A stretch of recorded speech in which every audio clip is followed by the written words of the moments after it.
Hi students, நம்ம இன்றைக்கி என்ன பார்க்க போகிறோம்னா NCERT 10th ஸ்டாண்டர்ட் மேத் புக்கில் எக்ஸசைஸ் 5.1ல் சம் நம்பர் 4ல் பார்க்க போகிறோம். வாங்க என்ன செய்கிறேன்னா √3, √6, √9, √12 அப்படின்னு இருக்குது. ஃபஸ்ட்டு காமன் டிஃப்ரென்ஸ் கண்டுபிடிப்போம். காமன் டிஃப்ரென்ஸ் கிடச்சிச்சின்னா அதுக்கப்புறம் நம்ம என்ன பண்ணலாம், நெக்ஸ்ட்டு 3 டேர்ம்ஸ் கண்டுபிடிக்கலாம். காமன் டிஃப்ரென்ஸ்க்கு என்ன பண்ணுவோம், T2 - T1 D = T3 - T2. First ஈக்குவலாக வருதான்னு செக் பண்ணுவோம். √6ல் வந்து √3 போயிடுச்சு அப்படின்னா என்ன கிடைக்கும், 2லேருந்து ஒரு √3யை வெளியில் எடுத்துடலாம். அதாவது இந்த √6 வந்து என்ன எழுதுனா 3 × 2 - √3. இப்போ 2ல் இருக்க √3 மட்டும் வெளியில் வந்துருச்சு அப்படின்னா உள்ளே என்ன இருக்கும், இங்கே ஒரு √2வும் இங்கே ஒரு 1 மட்டும்தான் இருக்கும். அதே மாதிரி இங்கே என்ன போடுவோம், T3 - T2. T3 - T2னா T3யோட வேல்யூ என்ன இருக்குது, √9 - T2வோட √6. இது எப்படி ஸ்ப்ளிட் பண்ணலாம், 3 3s are 9ன்னு வரும், இது வந்து 3 2s are 6ன்னு வரும். அப்போ என்ன வெளியில் வரும், ஒரு √3 வெளியில் வந்துடும். ஆனால் இங்கே வந்து ஒரு √3 - √2ன்னு வருது. பாருங்களேன், காமன் டிஃபரன்ஸ் வருதா, இல்லை. இப்போ √3 × √2 - 1 is not equal to √3 × √3 - √2. So given sequence is not an AP.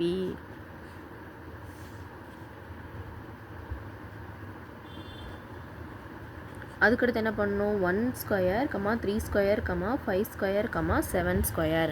இது ஒரு sum. Next sum. So okay, வாங்க ஃபஸ்ட்டு ஸ்கொயரில் கொடுத்துருக்கட்டும். ஃபஸ்ட்டு நார்மலாக மாற்றிக்கலாமா. 1² is 1, 3 3s are 9, 5 5s are 25, 7 7s are 49.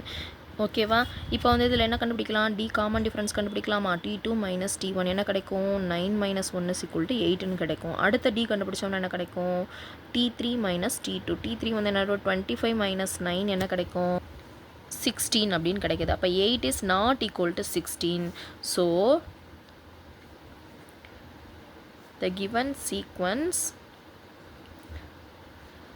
is not an AP. அவ்வளோதான். அதுக்கடுத்து லாஸ்ட் அண்ட் ஃபைனல் சம். என்ன சம் இருக்குது அதையும் பார்த்துருவோமா.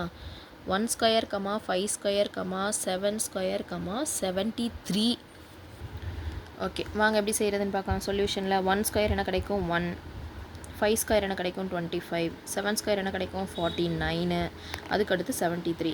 இதில் ஃபஸ்ட்டு காமன் டிஃப்ரென்ஸ் கண்டுபிடிப்போமா. T = T2 - T1 என்ன கிடைக்கும், 25 - 1 = 24 அப்படின்னு கிடைக்குது. அடுத்து டி கண்டுபிடிப்போமா. 49 - 25. 9ல் வந்து 5 போயிடுச்சுன்னா என்ன கிடைக்கும், 4 2, அப்போ 24. அதே மாதிரி என்ன கண்டுபிடிக்க போகிறோம், D = 73 - 49. 73ல் சப்ட்ராக்ட் பண்ணால் என்ன கிடைக்கும், இங்கே எழுதுவோமா. 73 இதில் வந்து 49 சப்ட்ராக்ட் பண்ணால் 3ல் 9 போகாது. இங்கேருந்து ஒன்று பாரோ பண்ணால் இங்கே 6 ஆயிரும், இங்கே 13 ஆயிரும். 9க்கு அப்புறம் என்ன வரும், 10 11 12 13 4, இது வந்து 2, இப்போ 24. காமன் டிஃப்ரென்ஸ் என்னவா வந்துருச்சு, 24 ஈக்குவலாக வந்துருச்சு. So D = 24. So the given sequence is an AP அப்படின்னு எழுதி முடிச்சிட வேண்டியதான். இப்போ நெக்ஸ்ட் டேர்ம்ஸ் கண்டுபிடிக்கணும் இல்லையா. என்ன இருக்குது, 73 வந்து T4. இப்போ T5 கண்டுபிடிக்கணும், T6 கண்டுபிடிக்கணும், T7 கண்டுபிடிக்கணும். T5ஓட வேல்யூ என்ன கிடைக்கும், 73 கூட போய் ஒரு 24 ஆட் பண்ணுறோம். ஆட் பண்ண என்ன கிடைக்கும், 4 + 3 வந்து 7, 7க்கு அப்புறம் 8 9. அதே வந்து 97 கூட வந்து ஒரு 24 கண்டுபிடிக்கணும். 24னா 7க்கு அப்புறம் ஒரு 4 ஆட் பண்ணால் 7 8 9 10 11. 11க்கு வந்து 1 ரிமைனிங் 1, 9 + 1 10, 11 12. 121 + 24 ஆட் பண்ண எனக்கு இருக்கும், 4 + 1 வந்து 5, 2 + 2 வந்து 4, 145. அவ்வளோதான் சம். தேங்க்யூ.